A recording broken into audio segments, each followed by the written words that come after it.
कर्पूरिगौरं करुणावतारं संसारसारं भुजगेन्द्रहारं सदा वसन्तं हृदयारविन्दे भवं भवानी सहितं नमामि।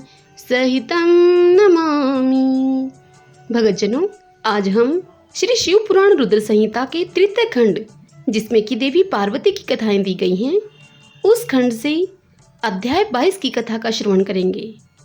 आज के अध्याय की इस कथा में हम शिव और पार्वती की बातचीत, शिव का पार्वती के अनुरोध को स्वीकार करना, आज के दिन हम इस पावन कथा का रसपान करेंगे। तो आइए सर्वप्रथम भगवान का सुमरन करते हुए सब बोलिए, गौरी शंकर भगवान की जय, ओम नमः शिवाय। आइए अब कथा सुनते हैं। ब्रह्मा जी कहते हैं कि हे नारद, परमात्मा हर की यह बात सुनकर और उनके आनंददायी रूप का दर्शन पाकर पार्वती को बड़ा हर्ष हुआ। उनका मुख प्रसन्नता से खिल उठा। वे बहुत सुख का अनुभव करने लगी। फिर उन महासाध्वी शिवा ने अपने ही पास खड़े हुए भगवान शिव से कहा। पार्वती बोली, हे देवेश्वर, आप मेरे स्वामी हैं। हे प्रभु, पूर्व काल में आपने जिसके लिए हर्ष पूर्वक दक्ष के यज्ञ का विनाश किया था, उसे क्यों भुला दिया था? वे ही आप हैं और वही मैं हूँ। हे देवेश्वर, इस समय मैं तारकासुर से दुख पाने वाले देवताओं के कार्य की सिद्धि के लिए रानी मैना के गर्भ से उत्पन्न हुई हूँ। हे देवेश, यदि आप प्रसन्न हैं और यदि मुझ पर कृपा करते हैं तो मेरे पति हो जाइए। हे ईशान, हे प्रभु, मेरी यह बात मान लीजिए। आपकी आज्ञा लेकर मैं पिता के घर जाती हूँ।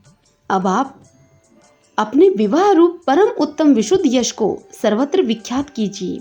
हे नाथ, हे प्रभु, आप तो लीला करने में कुशल हैं, अतः मेरे पिता हिमवान के पास चलिए और याचक बनकर उनसे मेरी याचना कीजिए। लोक में मेरे पिता के यश को फैलाते हुए आपको ऐसा ही करना चाहिए। इस तरह आप मेरे संपूर्ण गृहस्थ आश्रम को सफल बनाइए। जब आप प्रसन्नता पूर्वक ऋषियों से मेरे पिता को सब बातों की जानकारी कराएंगे, तब मेरे पिता अपने भाई बंधुओं के साथ आपकी आज्ञा का पालन करेंगे। इसमें संदेह नहीं है।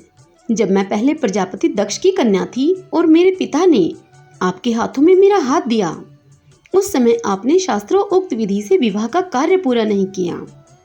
मेरे पिता दक्ष ने ग्रहों की पूजा नहीं की, अतः उस विवाह में ग्रह पूजन विषयक बड़ी भारी त्रुटि रह गई।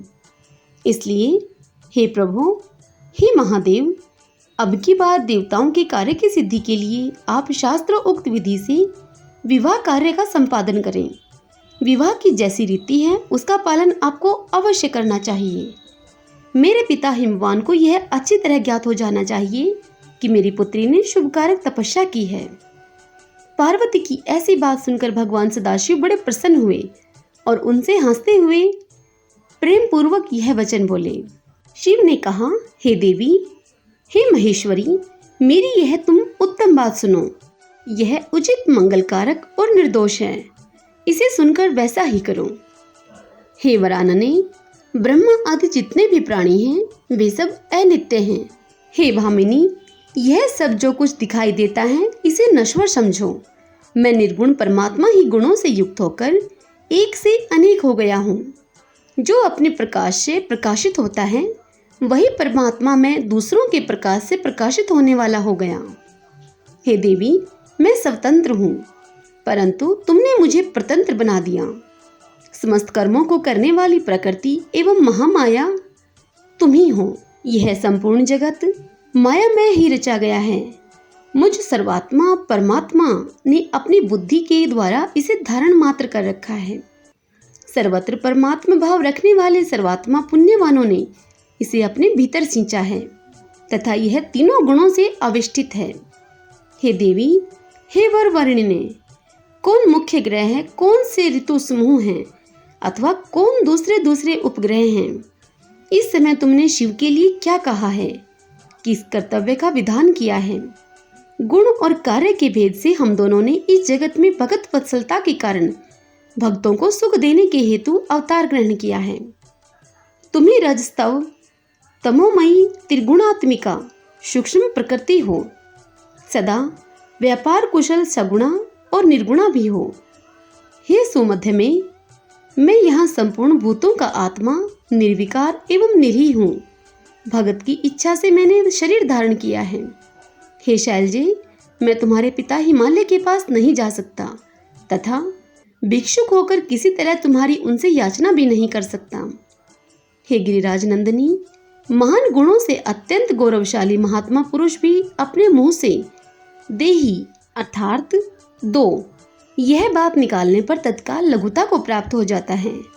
हे कल्याणी, ऐसा जानकर हमारे लिए क्या कहती हो? हे भद्रे, तुम्हारी आज्ञा से मुझे सब कुछ करना है, अतः जैसे तुम्हारी इच्छा हो वैसा करो। महादेव जी के ऐसा कहने पर सती साध्वी कमल लोचना महादेवी शिवा ने उन भगवान शंकर को बारंबार भक्तिभाव से प्रणाम करके कहा। पार्वती बोली, हे नाथ, आप आत्मा हैं और मैं प्रकृति। इस विषय में विचार करने की कोई बात नहीं है। हम दोनों स्वतंत्र और निर्गुण होते हुए भी भक्तों के अधीन होने के कारण सगुण हो जाते हैं। हे शंभो, हे प्रभु, आपको प्रयत्न पूर्वक मेरी प्रार्थना के अनुसार कार्य करना चाहिए। हे शंकर, आप मेरे लिए याचना करें और हिमवान को दाता बनने का सौभाग्य प्रदान करें।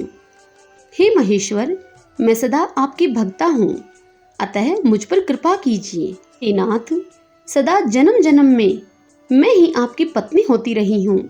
आप पर ब्रह्मा परमात्मा हैं, निर्गुण हैं, आप प्रकृति से परे हैं, निर्विकार निरीह एवं स्वतंत्र परमेश्वर हैं, तथापि भक्तों के उद्धार में संलग्न होकर यहाँ सगुण भी हो जाते हैं। स्वात्मा राम होकर भी लीला विहारी बन जाते हैं, क्योंकि आप नाना प्रकार की लीलाएं करने में कुशल हैं। हे महादेव, हे महेश्वर, मैं सब प्रकार से आपको जानती हूँ। हे सर्वज्ञ, आप बहुत कहने से क्या लाभ है, मुझ पर आप दया कीजिए।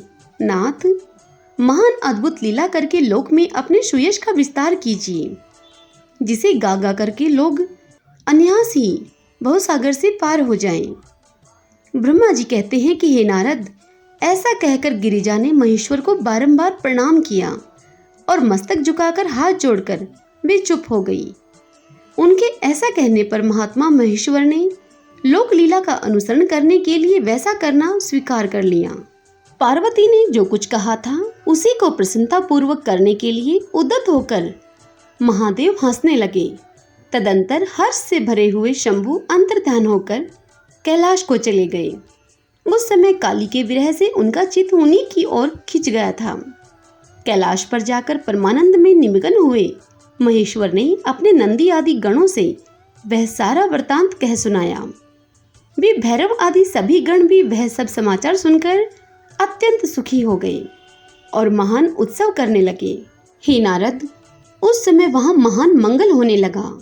सबके दुख नष्ट हो गए तथा रुद्रदेव को भी पूर्ण आनंद प्राप्त हुआ। हरि ओम तत्सत। भगतजनों, शिव पुराण के इस अध्याय की यह कथा यहीं संपूर्ण होती है। इससे आगे की कथा हम कल अगले अध्याय में सुनेंगे।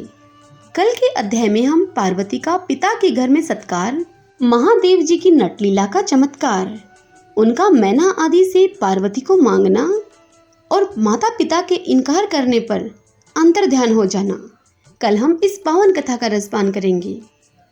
आपको यह आज की कथा पसंद आई हो तो इस वीडियो को लाइक करें। सब बोलिए शिव शंकर भगवान की जय।